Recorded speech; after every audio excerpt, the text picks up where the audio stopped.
I am Rishi Lokhande. I am in 5th grade. I'm 11 years old and I am here for Dharmabhi contest, level 3. Since I'm going to level 3, it's an exploring project and it can be done with any place Swamiji visited, any associated place like an Vedanta society, or it can be like a place of spirituality but not a typical temple. So then we figured out that Ashvidya is a place for Vedanta, teaching of Vedanta and Sanskrit, and so that's why we came here, and we also had the family camp, so that's why. So may I please know your name? Swamini Swami. Swatma Vidyananda. SVATMAVIDYANANDA.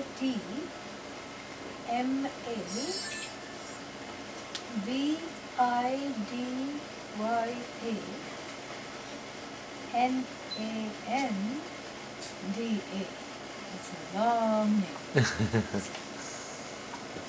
That is one word. Okay? Yeah. Now I'm just trying to ask you not too many but a few questions. Ask I kept provide a lot. I kept 19, but I'll ask you just a few. That's okay. You Since can they ask. are, You can ask all 19. No okay, problem. I'll start with the first one. Okay. I'll go in chronological order. Okay. So my first question is, what did you do before Ashvidya?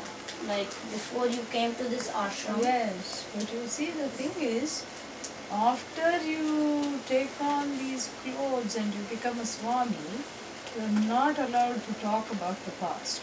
Oh. So, I'm sorry, but but I can tell you this, just like everybody has a job, it's not a big deal. Everybody goes to school, while most people go to college. So I did all those things. But then, when the questions become more than the answers, then you seek a teacher to find out what it is. So that is what I So also that's what did. you wanted to become? Yes. So mine is a very ordinary story, nothing extraordinary. I'm not sure. Okay, now second question. Okay, I'll ask you, why do you like Ashvidya? Oh, you see, because we have such a rare place where knowledge is prioritized. Prioritized? Yeah, knowledge is prioritized. In the temple, you go for worship, but here you come to understand what is the meaning of that worship. Because you keep on worshipping, you don't know what you're saying. You keep saying the same mantras every day. What they mean, you understand here. So your connection to Bhagavan, to God, is deeper, more profound, and it comes alive because you know what you're doing.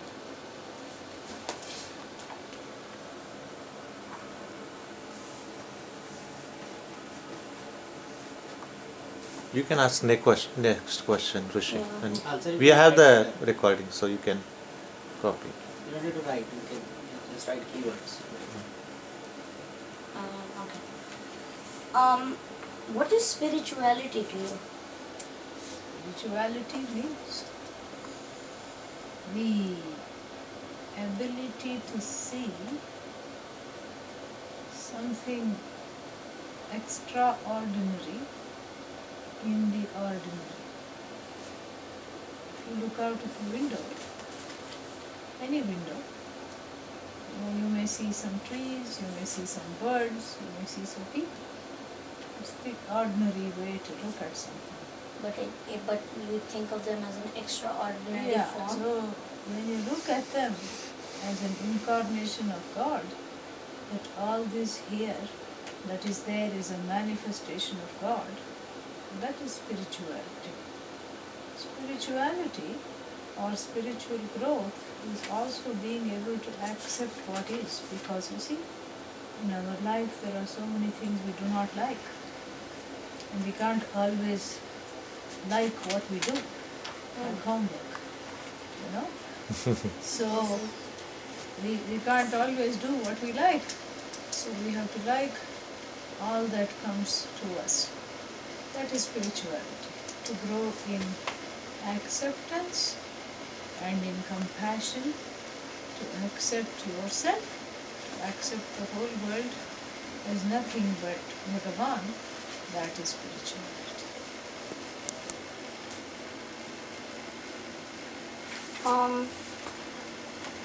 This is regarding what you do at the Gurukulam. What is your daily routine at the ashram? I don't have duties. You just do whatever, That like. is the fun part of being a Swami.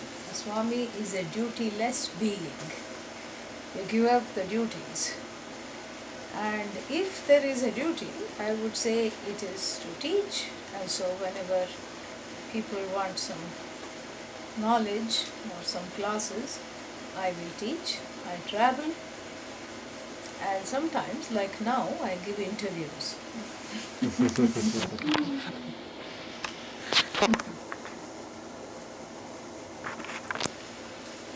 have to write this, you can see. I know, I'm Okay, that's fine.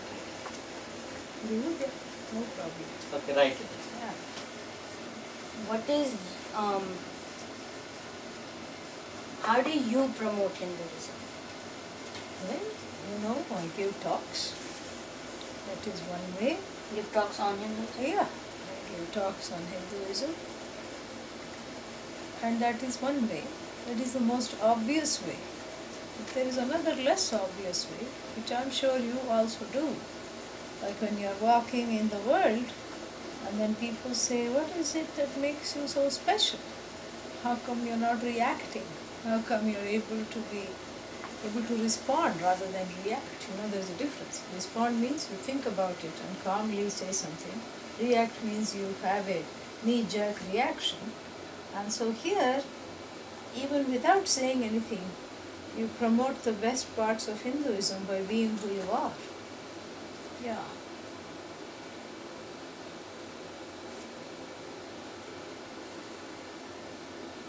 Okay.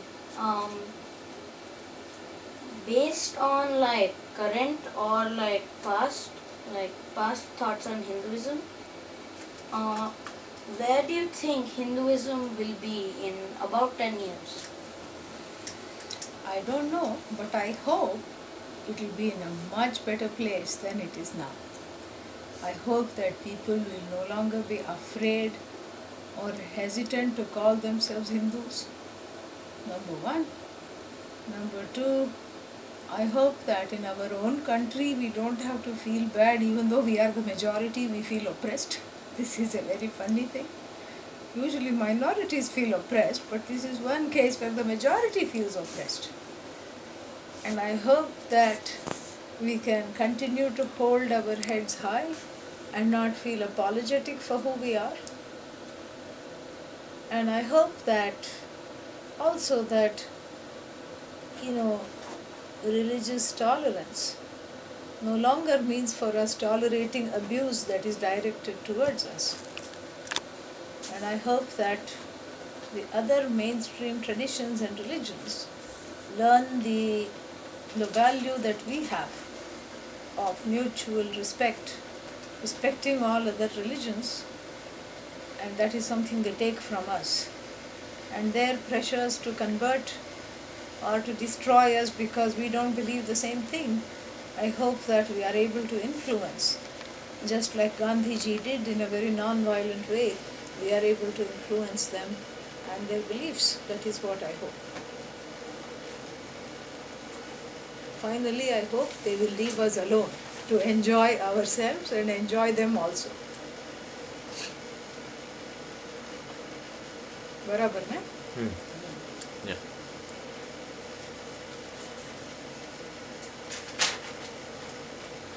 What are the special functions do you hold at the Gurukulam, like special talks or? Yeah, so this is a very special talk. Yeah, this is one example of an extremely special talk, because you're a serious young man and you have serious questions, and I'm very happy to talk to you. So yeah, this is a very special time, very special talk. I'm happy about that. So like that, and last week we had a special puja where the Jupiter changes houses, Oh, so Jupiter. astrologically. So you astrologically Jupiter changes houses once a year. You may ask what is the big deal, but it is a big deal because it affects the people on the level of the horoscope. And so therefore it's a very wonderful thing to pray to Bhagavan in the form of Guru Jupiter, so that all the obstacles are taken care of. And therefore we had a very special puja, and I did not talk that day because there was a much older and a senior Swamiji there. So he talked, he gave a beautiful talk. So sometimes we have a New Year function, we talk on that day. So like that, whatever it is to help people, to inspire them a little bit if we can. People come to the Gurukulam to hear something pleasant. This is the only reason to come. Otherwise, why will anyone come? If they are hearing the same depressing things that they hear in Sansar, why will they come here? So here what it happens is that they get a slightly different way of looking at things, which is the whole point of Gurukulam. Do you remember which house it entered, which horoscope? Yeah, it entered the house, it entered the astrological sign of Gemini. Gemini. Yeah, Gemini, Jupiter is now in Gemini. And that means a few things for the world, because certain things, Gemini is a sign where very quick things happen quickly, because it is the sign of twins also. And so certain things may unfold very quickly on the world level. And then on the level of the individual horoscope, how it will affect, it changes from person to person, because we have to see where your moon sign is, and then you have to count 1, 2, 3, 4 where it is. And if the Jupiter is in the second house from the moon, or the 5th house, or the 7th house, or the 11th house, it is considered very auspicious. But that's only a small fraction of the people, For the rest of the people, it might be in the 8th house or the 12th house or something like that. And so we have to be prayerful. And even the people for whom it is very auspicious for this year, they also have to be prayerful, because otherwise the ego comes in the way and you think you are in charge. So what Jupiter is doing, you think you are doing. So you are taking Bhagavan's portfolio to yourself, and that's the cause of great sorrow. Yeah. Gemini is like the 8th sign, right? Yes. No. Aries, Taurus, Gemini, third sign. Third sign. Okay. Yeah. No, No, Gemini? No, I'm Pisces. Pisces. I think my sister is something.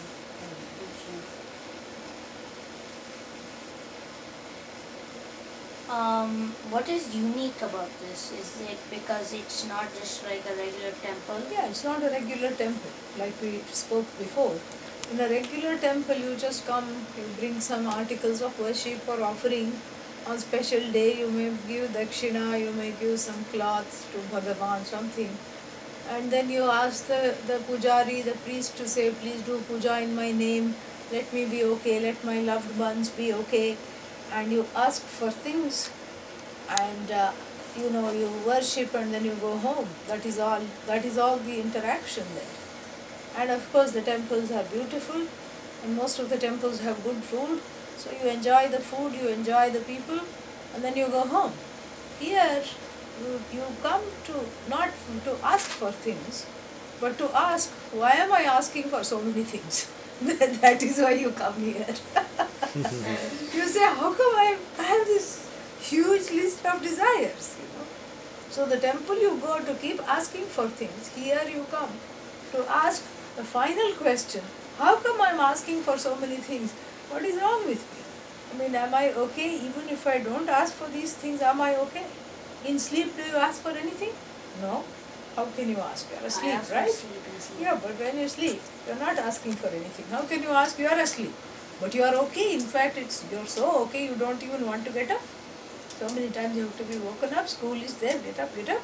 Correct? So that means in sleep, if I'm a non-wanting, non-asking person, then how come I'm a asking person and a needing person and a wanting person in the waking time? So therefore, I have to understand that maybe I'm not a wanting person. Maybe I'm happy and contented, and I have to discover that. That is what makes this place unique. Just I want a confirmation. I am study. I did a little bit at home. Yeah. I just want to confirm if does the name mean from the knowledge of the rishis, or does it Yeah, mean from that which has come from the rishis, Arsha, Rishehe idam Arsha, and Vidya is that knowledge which has come from the sages, from the rishis, after whom you have been named. what made you become a Rishi. Swamiji? She This asked is you the some thing. question. No, I said the same Yes, rishis yes, after yes. whom you have been named. That same rishis. What made me become a Swami was just I started the quest, बोलिए बोलिए बोलिए the search, by seeing that I had more questions than answers in my life. I was asking the question, why am I asking so much? What do I want out of this life? Why am I here? What is my purpose? So when you have, everybody has these questions. But when these questions persistently are not answered, then you know that you need to do something about it, number one. Number two, the second thing is very interesting because you try to answer these questions and you try to satisfy yourself through trying to, get a better job, get a better life, get more educated, try to make more money. But when none of these work, you know that this is not the correct way. It's like sitting in the plane, wanting to go to San Francisco but ending up in New York each time. And then you say, how come I'm in New York? Well, you took the wrong flight. How come I took the wrong flight? Because you were not thinking, because somehow the means and the ends were not matching. And when you understand that the means and the ends, what you're seeking and what you're doing, are not matching together, that means you have to change the course of the seeking itself. You have to change the plane. You have to go to a different, airport or whatever it is you have to do. And that's what I had to do. Because like None of the other things were working. Yeah. And now you've adjusted to the life of a Swamiji. Oh yes, it required no adjustment. It was wonderful. I felt like I had come home. It's so easy to be a Swami. You don't have to decide what to wear. Every day you wear the same thing, which is nice. Same color. You don't have to think, okay, what will I look good in, or how to wear, what will other people think, nothing. You just wear the same thing. And since you wear the same thing, a lot of time is saved because you're not worried about how you look, you're not worried about where to go, you're not worried about what to do, you're free. Okay. What's your next question? Next question. Personally, what do you think about Hinduism? What is it to you? It is a vision and a way of life that is conducive to understanding this very sacred vision. The vision is that all that is here is one. So even though there are so many people sitting in the room, and then those are the living beings, and then non-living you see, there is thermos here and this jug there and glass there and all these things. So many things are there. But actually all this is just one Ishvara, one conscious being, which we call Brahman, Ishvara, and that is the vision. And how to understand this? Because constantly I am confronted with duality, with these many things I have to take care of, and each one talks also and talks back also and fights. And so how to do this? And for that I have to have a way of life which is conducive. Hinduism is the way of life, and it also includes the vision. That's what I said, it's two things. I finished talking about the vision. And in order to attain or understand this vision, we have to have a way of life. And that way of life means reducing our likes and dislikes so that we can see and understand this vision. That is what is called karma yoga, that is the lifestyle. And the vision is called, the vision is called that you are the whole, Tattvamasi. Ishvara. Yeah, vision is called you are Ishvara. Aham Brahmasmi, that is the vision. Tattvamasi, that is the vision. Everything is Ishvara. Isha Vasyam Idam Sarvam, that is the vision. And to understand that, we have to have a lifestyle that is committed to the vision. That is what Hinduism means to me. Who usually comes to the Gurukulam? Who comes? Yeah. A lot of people come. People from all over the country come. People from other countries come. Young people come. Old people come. Everybody comes. So, what do they have in common? They are all seeking something that they cannot get in their lives. So, the common thing among all the people who come, the one common thing is that they are all seekers. And the Sanskrit word is sadhakas. Yeah, seekers. All kinds of sadhaks come.